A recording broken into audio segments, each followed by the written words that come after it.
Hello and welcome. This is the next kind of the next D1 video. This is now on Prim's and Kruskal's algorithm. So in this video, I'm going to be introducing you to what Prim's and Kruskal's algorithm are. Obviously, the differences between the two. They are quite similar, but there's a few key differences. And then we're going to be I'm going to be going over Prim's algorithm in a table, and so that's not a lot more relevant to what you might get in the exam, because obviously you can make that a lot. Well, you can't really make it more challenging, but they can make the table a lot bigger, okay, than you could do it with a graph, okay, and obviously that'll become apparent as we come on to it. So, which kind of going on from what we did in the last video when I started to explain what graphs were. Okay, so a graph, obviously, it was something. So I've got. Sorry, I don't have any. Just trying to look if I have any examples of. Obviously, it could come up with a graph straight away, but got any examples of any that we can just go ahead and use for this? Right, we've got a few here.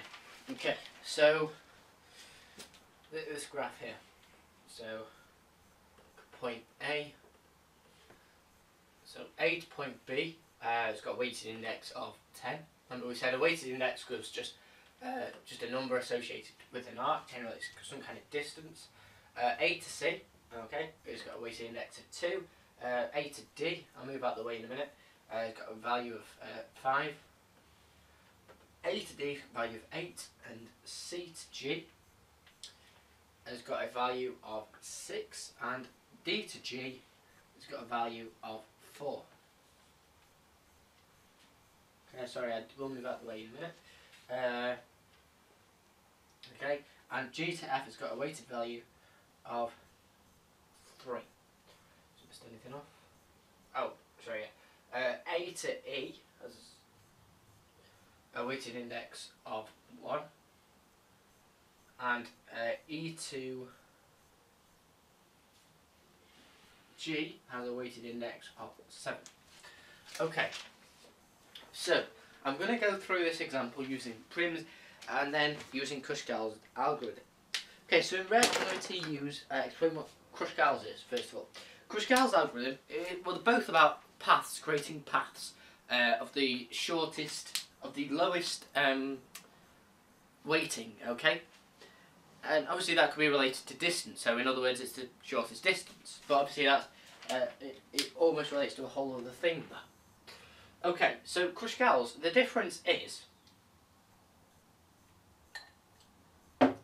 in Kruskal's algorithm, we can literally just pick the smallest, the arcs or the lengths or edges with smallest numbers, okay? So we'd pick 1, we'd then pick 2, okay? And then we'd then pick 3, 4, 7. But the key thing with both of them is, as I said, they can't create a cycle. Okay, so there is going to be a limit, and we don't just end up colouring them all in. Okay, so the next one therefore would be 4. So that's G to D, and then we'd pick 5. But we can't pick 6 because quite clearly that would create a cycle, and we'd pick 7. Okay, and then that's it. We can't pick any more, because any more, if we pick 8, okay, if we pick A to D, then that'd be a cycle there. And if we pick C to G, that'd be a cycle. And we can't pick A to B either, because see that would create. That's not created a cycle, is it?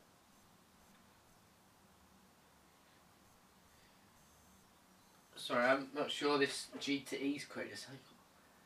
So I put it in my. Ah, yeah, sorry, you can't put G to E.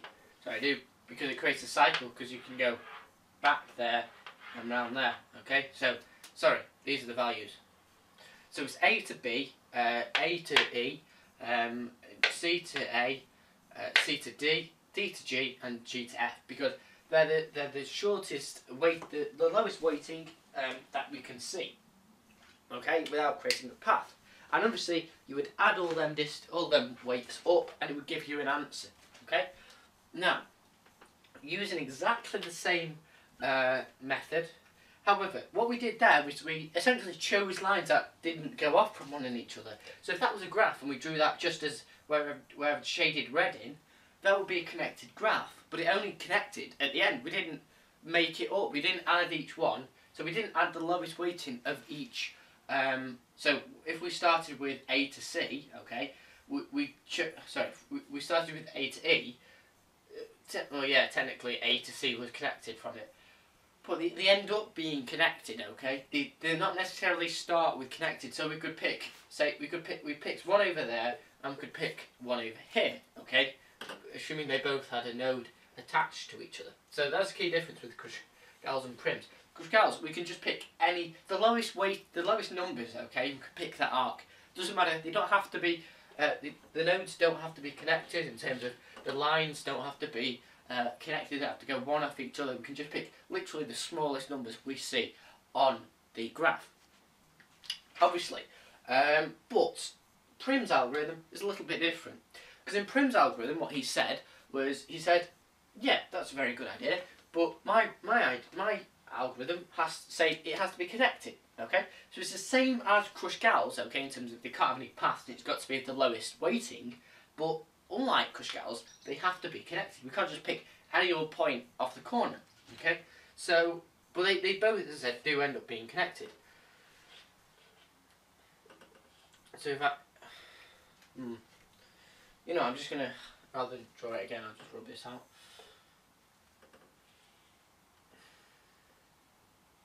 Sorry, I do apologise, it'll just take a second.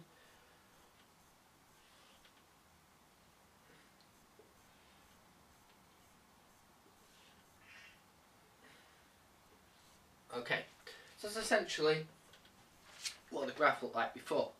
Okay, so now I'm going to use a green pen to highlight Prim's algorithm. So Prim's algorithm, as I said, is the same as Kruskal's, where we pick the lowest weighting and work from there, but they have to be connected for Prims, unlike Kruskal's, which don't.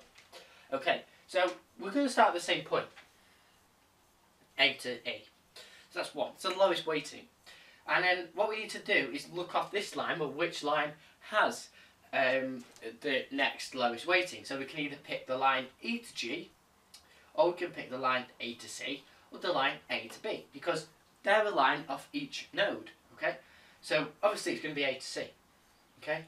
So now the next ones we can pick are, we can pick the lines going off C, so C to G, C to D, because they're connected to A to C, which we've just coloured in, or we can pick the line A to B, because that's off the line A to E, or E to G, because that's also off the line A to E, which we've already shaded in. So, quite clearly, obviously the same principle applies without, you know, choosing a cycle, okay, and quite clearly it's C to G, C to D. And the next one, okay, so the next available lowest one, it might be lower than the current number we've got. And that applies in this case, okay? Because the lowest number next is actually lower than 5, the weighting we've just calculated, which is D to G, okay? And that gives a value of 4. And therefore the next lowest reading, okay, is 3, which is F to G, okay? And therefore the only one we can pick now without it being in a cycle, okay, is A to B. And you can see they're exactly the same as what we just picked for Kruskal's, okay? So I maybe didn't go through that as thoroughly as I should have done. When I was talking about, when we started with A to E, we could only pick either A to C or E to G, okay? Then we picked A to C. Now we can pick C to D, C to G, or the standard of E to G and A to B, because we already had this line and this one. So then when we coloured this one in, C to D, now we've got a bigger range, okay? Well, we can't choose D to A, because that would give us a cycle, because we could, it's one of them triangle things, okay? But we can now also pick D to G, and out of obviously the other ones still exist, that, you know, A to B, E to G, or C to G, but we picked D to G, okay? And now the only one we can pick, the next lowest one we can pick, okay? Well, we can't pick G to E, because that would create a cycle. We can't pick G to C or C to G, because that would create a cycle. So therefore the only two we've got left are A to B and F to G. The next lowest one is 3, even though it's lower than our weighted index that we were currently on of 4. Okay, so then we picked 3. And now we picked, the next one we picked is A to B. Even though it's greater, okay, it's still the next lowest one that's available. So you keep going until there's no more that you can do without creating a cycle. Okay, so that's really what Prim's and Kruskal's algorithm is. Okay, so hopefully you got the basis of the algorithms from that. Now the algorithms on paths, on graphs even, such as that, they won't be any different from that. Oh, excuse me. So as long as you get that idea, hopefully, you know, it's something for you to bear in mind. Now, if you want me to go through any more questions, as I said, I'm just trying to get through the syllabus because we are kind of being pushed for time. Well, obviously the D1 exam's in a bit, but I'm being pushed for time, so you clearly are now as well. Anyway, so thanks for watching. Oh wait, no, thanks for watching. I haven't finished the video yet. Damn it. Okay, so really, that's, as I said, I'm not going to go through any more questions on that, but if you want me to, please do leave a comment below and I will try and get back to you as soon as I can. Alright, so what we're going to move on to now is we're going to start looking at Prim's algorithm in a table. So what I'm going to do is I'm just going to sort of almost pause the video and produce a table on the board, and I'm going to go through it as I would go through a table, okay? And I kind of explain what we mean by that table, okay? And I'm probably going to create a table just for that diagram, okay? Hello and welcome.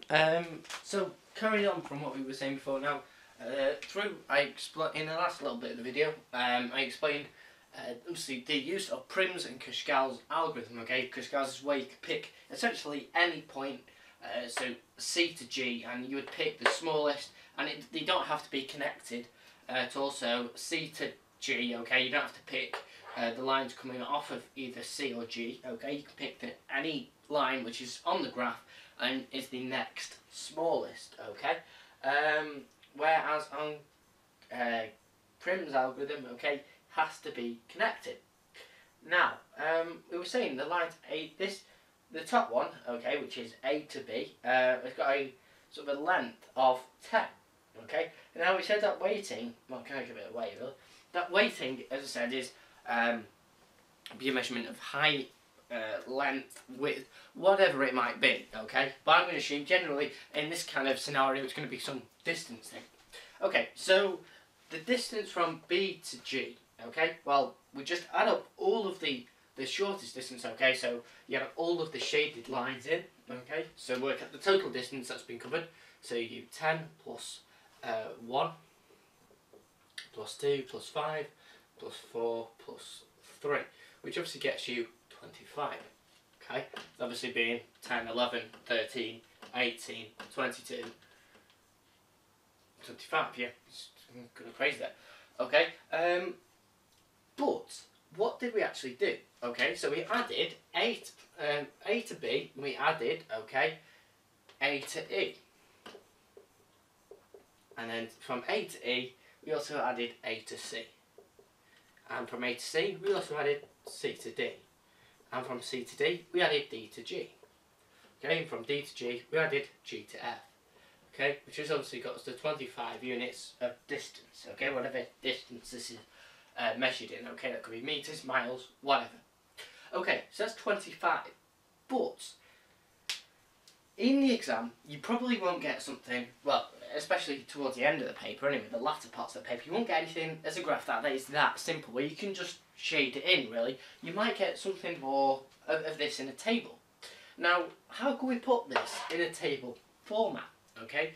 Well, the way I think of it, it looks a bit weird, because what we're going to have is we're going to have a dash, and then because we've got the lines A to F, okay, we do A in the first column, B in the second column, C in the third column, D in the fourth column,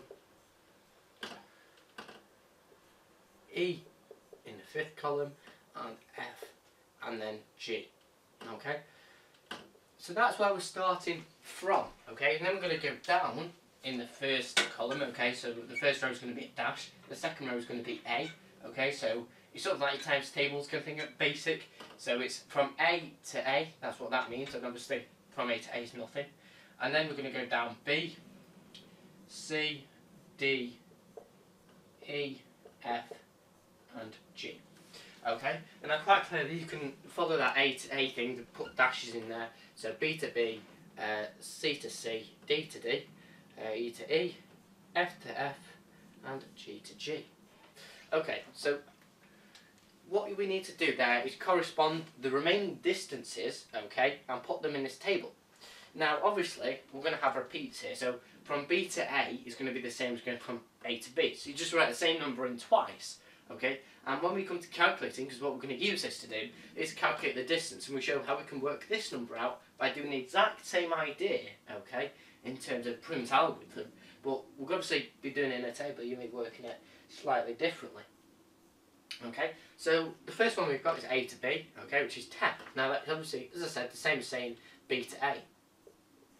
Alright, so your first column, your column is where you're starting, so A, and then your row is where you're going to. So A to A, B to A, okay, and B to A is the same as A to B, obviously, because we're not considering the direction here, we're just considering the magnitude, okay? If we were considering the direction, obviously we'd have to take into account diagonals and it'd get a bit messy, okay? So anyway, let's do the A row. Let's do the A row first. So it's A to A is nothing, A to B is 10, A to C, okay? Can we go from A to C?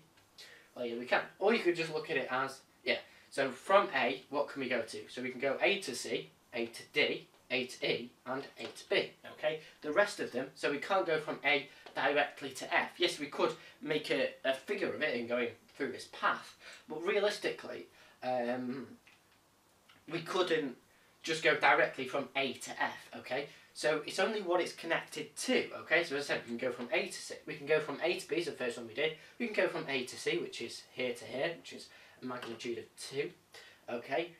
We can go from A to D, which is a magnitude of 8. We can go from A to E, okay, which is a magnitude of 1. We can't go, as I said, from magnitude A to F, and we also can't go A to G.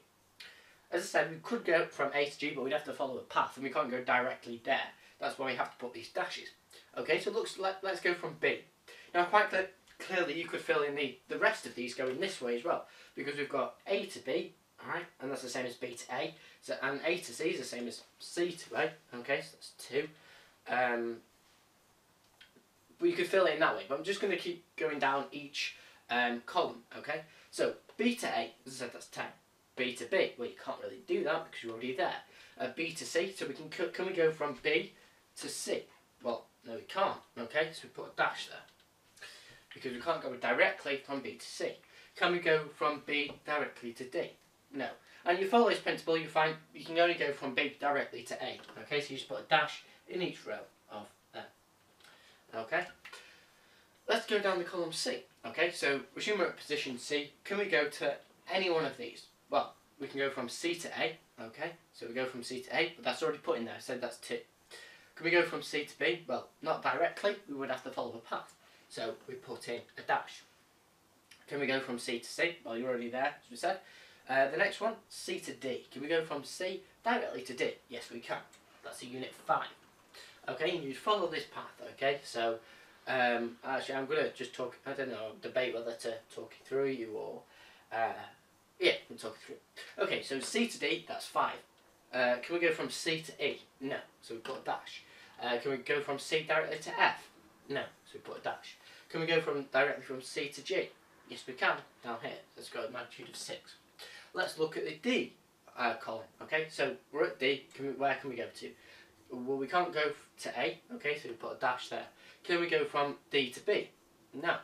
Can we go from D to C? Yeah, we can, directly there, so it's magnitude of 5. Remember, that's the same as going from C to D, so these two should match up. Alright, probably should have put this in proper columns, but it doesn't matter.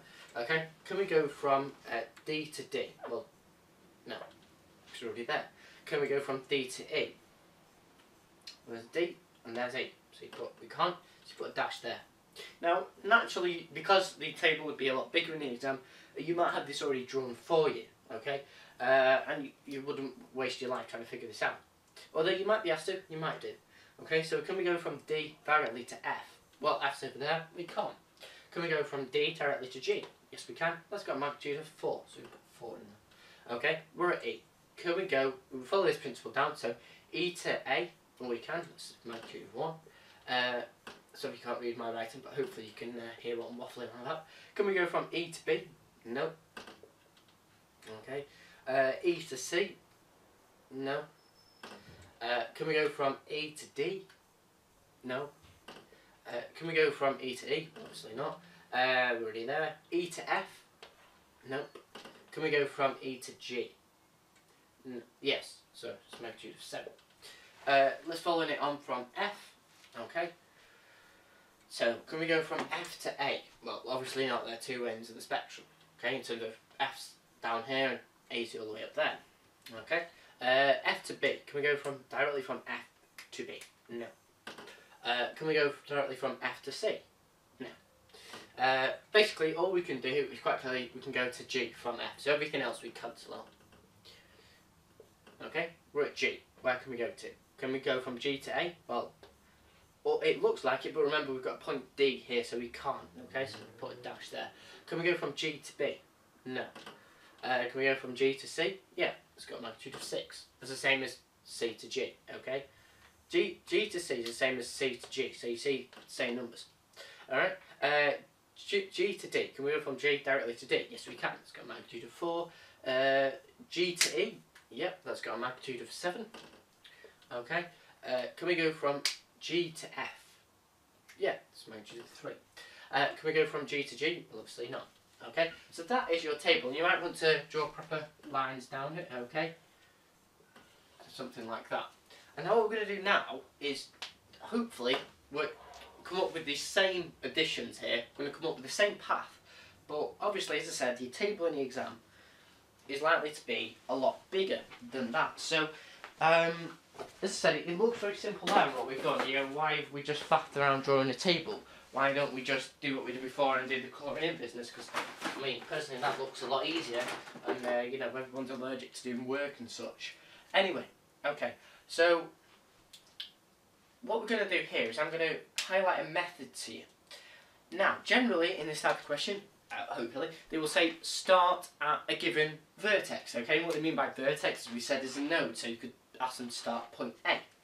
Okay, so if we were to start at point A, you would look down the column of A, sorry, and look for the smallest number, okay? So that's 1. You would circle 1, okay? And because A to E is the same as E to A, okay, you would circle that as well. Because otherwise, as I said, it would get a bit more complicated. And then when you've got a row in, when you've got because we're starting at A, if we would go back to A, okay, so if we went A to E and then E to G and back to A, okay, that would be a cycle. Remember, in algorithms, in Prims and Kruskals, we can't have cycles, okay? You know, it's a sort of in a sat nav, they would keep taking you back to the same point. You wouldn't want to do that, okay? So you would circle the column A, and because we've picked a point, we've been to A, so you tick the row A, okay, and you tick the row E because we've been at E as well. And in the rows that we've ticked, we look for the next smallest number. So you look in row A, okay, so the next smallest number in row A. Or is the next smallest number in row E, okay? Now, granted, this is because we're using Prim's algorithm, okay, so they have to be connected. So that's why we can only pick from rows A or E, not columns A or E, row A or E, okay? So you look for the next smallest number, and quite clearly that's A to C, okay? So you circle C, okay? And obviously because A to C is the same as C to A, you would also circle that. And because we've circled one in column C, you will circle column C, or cross it out, doesn't really matter, okay? And because we're at C, okay, we've gone to point C, because what we've done so far is we've gone A to E, okay, so we've done that, this line here, and we've also done A to C, okay, so we've done these two lines. Alright, so therefore, because we could go from point C, go from point E, or we can go from point A, we need to now tick row C. Okay, so we do the same method, we look for the next smallest number in rows A, C or E, because we've been to the nodes A, C or E, so therefore we can go from there in terms of picking the next line.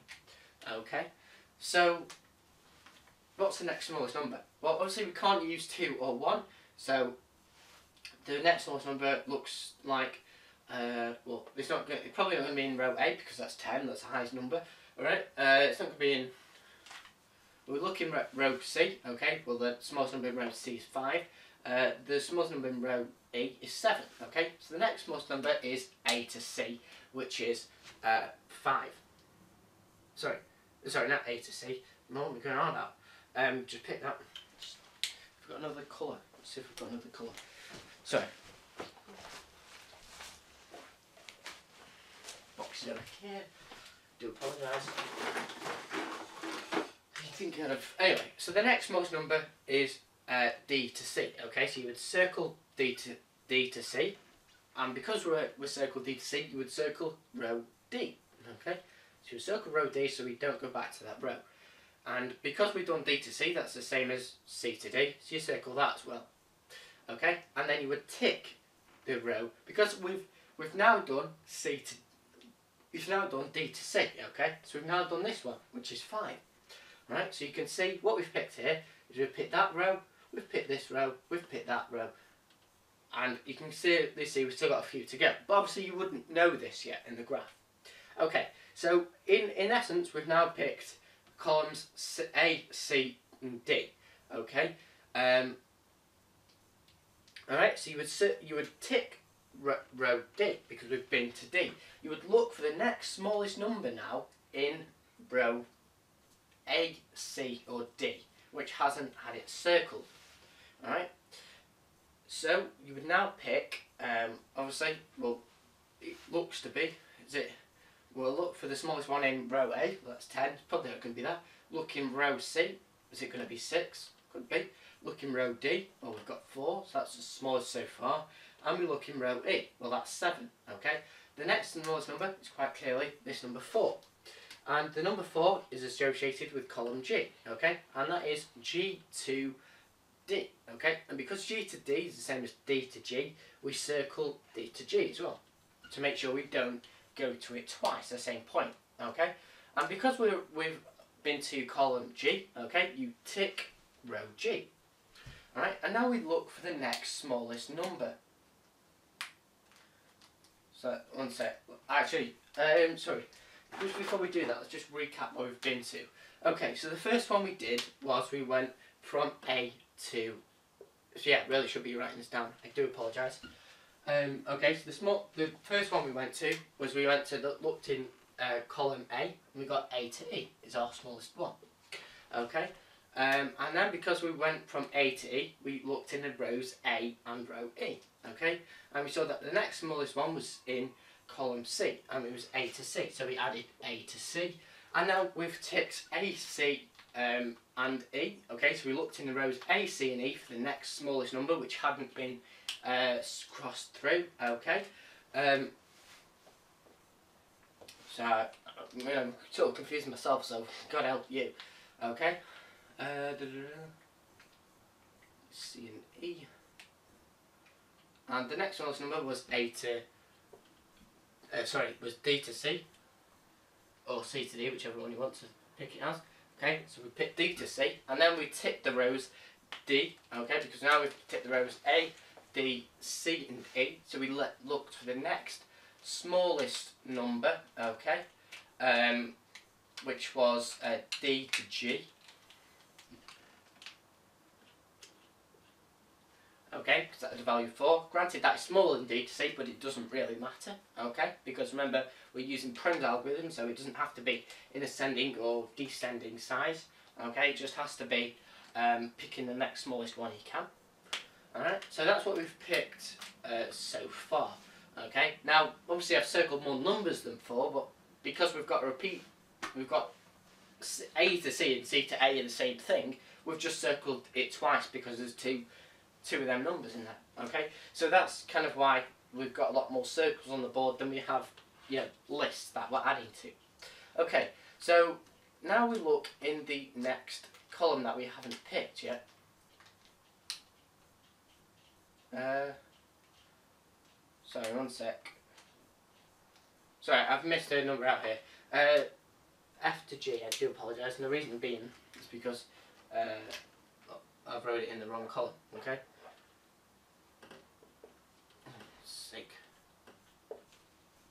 E to G. Sorry, I do apologise. Sorry, there we go. There. Okay. Yeah. So we look at the next smallest number. Sorry, I've also forgot to circle column E. Sorry, that was before when we picked A to E. I should have circled column E as well. So we pick the next smallest number from our rows of A, C, D, E, and G. Okay. Well, the next smallest number quite clearly is 3 because it's out of 3 or 10. Okay. So it's quite clearly number 3, which number 3 lies in column F, row G. Okay. So it's F to G, which is 3. Okay. So plus F to G. Now we tick row F. Okay, because we've been in there. And we look for the next smallest number, okay? And the only number that's now available is 10. The rest of them are dashes. So quite clearly, our next smallest number is the next number that we can pick, which is 10, which is B to A, okay? So we add B to A. And if you correspond this with what we've just done above, you'll find it's exactly the same values. So granted, they might not be, you know, I wrote A to E second in this list and first in this list, but you can compare the two and see it's exactly the same list. So obviously it's going to contract with exactly the same numbers, so this 4 has a distance exactly the same of 25. So you can see this table is just another way of working it out, but it means exactly the same as, you know, doing all this scribbling about. Okay. Now, really, what you need to do to understand this, okay, I've sort of gone over it in a very, very quick method, but as I said, that really just comes solidly from practice, okay. And what I'm going to do now is I'm just going to give you a bit of a heads up, okay, some kind of method. In essence, what I was repeating, because we're looking at algorithms, so it's just a set of steps. It's a method. So obviously, there's a method to my madness. Not always, but in this case there is. Okay, so we've got this table here, and the method that I used, okay, well, the first point that you need to write down, if you're going to write down the method for this, is you start at a vertex or a node, and generally, you can put in little brackets, you are told where this node or this point on the graph is, okay, because you might necessarily be told the shape of this graph or drawn it out for you, okay, and then what you do is you look down that column for the smallest, so whatever column you started in, you look for the smallest number in that column, okay? So in column A, in our case, it was in row E, okay? And because we picked point A in row E, okay, which was a number of 1, so A to E was 1, as we saw over here, we circled that number, okay? And whatever column that we picked it in, okay, so it was column A, we circled that column so we don't go back to it and create a path, okay, so that should be a second step really. You can combine that with your first or whatever, but I'll go over the steps again, okay, so if you didn't get that. And then your third step should be ticking the rows in which that point lies, okay, so because it was in column A, row E, you tick the rows A and E, okay? And then when you've done that, okay, so this is your next step, you look in the ticked rows for the next smallest number that is not in a crossed out column, okay? So in our case, that was A to C, or C to A, okay? And then, okay, you repeat that step, so you circle column C, okay? And you circle the point in column C, that's the next smallest number, then you circle column C, and you now tick row C, and repeat, finding the next smallest number in the rows A, C, or the rows that you've ticked, essentially, okay? And you repeat that step until you can't get any more. You repeat the last 2 steps and you can't get any more numbers, okay? So, just to recap that, you start at a given vertex or node, look in that column for the smallest number, okay, you circle that smallest number and you circle the column that number is in, and whatever row that number is in, okay, you tick, say if it's A to E, and if it's in column A in point A, you tick the rows A and D, okay, you look for the next smallest number in the rows A or E, you circle that number, you circle the column that that number is in, and you tick the rows like you did before. So if that column is now in, if that number is now in column C in point D, okay, you tick the rows C and D if you've not already done so. Okay, you might have ticked one of them already, you probably will have done. Okay, and you keep repeating that step for each new number that you find. Okay, until you get to a point where you can no longer pick any more numbers. Okay, and that could be because there's no more numbers to pick, or I don't know, or whatever, I don't know. Or you can't go any further, okay, using that method. And you can tell this is Prim's algorithm, okay, not Kruskal's, because Prim's we said was connected, and that's essentially what we've done here, is the rows that we've ticked are the nodes that we can go from, okay. So we said when we tick the rows A, C and E, we've done A to C and A to E, so we can go off the node E, okay, we can go off the node C, or we can go off the node A. So that's why we're looking at ticked rows, because that's the nodes that we've been to, okay, so that's the nodes we could go off, okay, we could pick the line off. Alright, so as I said, that's really just about practice, and to be honest, there's no mathematical interpretation to building this type of graph, okay? There's not, it's just worked because it's a question I've picked out the exam book, okay? Unlike some of the trigonometry stuff that we've seen, I don't know if you've done C3 or C4, or even C2 for that matter, okay? It's not like that where they've just created a question and there's specific rules that they've built up to get to that question, which means you can't just go and create your own question, okay? Whereas in this decision, okay, more to do with this Prim's and Kruskal's algorithm, in this video anyway, you can just come up with any old graph. Obviously, it has to follow certain rules, okay? It can't be it's got to be a connected graph, okay? Obviously, it doesn't have to have any cycles, but it can do, okay? So really, that's just a basic graph that you would draw, and then you create a table, okay? So I said in the first row, you do all of the points that are in there, okay? And then the first column, you do all of the points, okay? So A to G, alright? And then you create a table, and basically this A to A, okay? This is nothing. A to B, okay?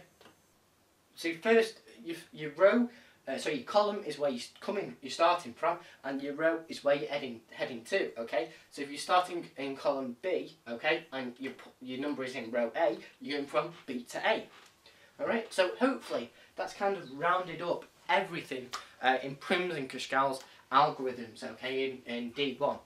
But as I said, it's just really a case of going over example after example like that, okay? As I said, that's more likely something you're going to get in the exam, a table, so it's better if you understand the table. So if you're going to put more practice in something or the other, it's more practice in, obviously, understanding what Prim's and Kruskal's algorithm actually is, in case they ask you to do it on a graph or explain it, but you're more likely to be asked in the table form, okay? Because, there's a greater scope to go wrong, really. Okay, so it's really just about practicing that method. As I said, you can come up with your own questions because there's no mathematical workings. Well, obviously, you've got to do some maths. Funny enough, it is maths. But really, what I'm trying to say is you can just come up with your own questions, and it doesn't have to be specifically anything that you found in an exam book. Okay, so if you run out of questions, always feel free to create some yourself. Okay, I mean, as I said, I will create some. I'll come up with some model answers because I'm a genius and everything, that you can have a go at, and I'll email you them, or please do check out, as I said, I mentioned it in a few of my YouTube videos recently, the Bills 7187 revision page. Okay, so it's obviously on Facebook, and I think I'll be doing a Twitter thing soon, so hopefully that'll be on there, and I'll be alerting you with my new and upcoming videos. But for the moment, please just either drop a line in the comments below. Drop a line? I'm sure it's a telephone call. Anyway, drop a comment in the comments below, hopefully enough, or message me through my Facebook page, okay? And I'll try to get back to you as soon as I can, and create any questions or revision booklets or sheets that you would want. Obviously, if it's on the subjects I'm doing, can help you. But if it's on, geography or law, unfortunately, I could come up with some quite random crap. But I don't think you'd want that. Okay, so thanks for watching, and hopefully you've been able to understand. If you want me to do any more questions, as I said, like this, please do drop a comment below, or if you want me to go through some homework questions, I'd be more than happy to do that. Okay, so thanks for watching, and hopefully we'll see you in the next video.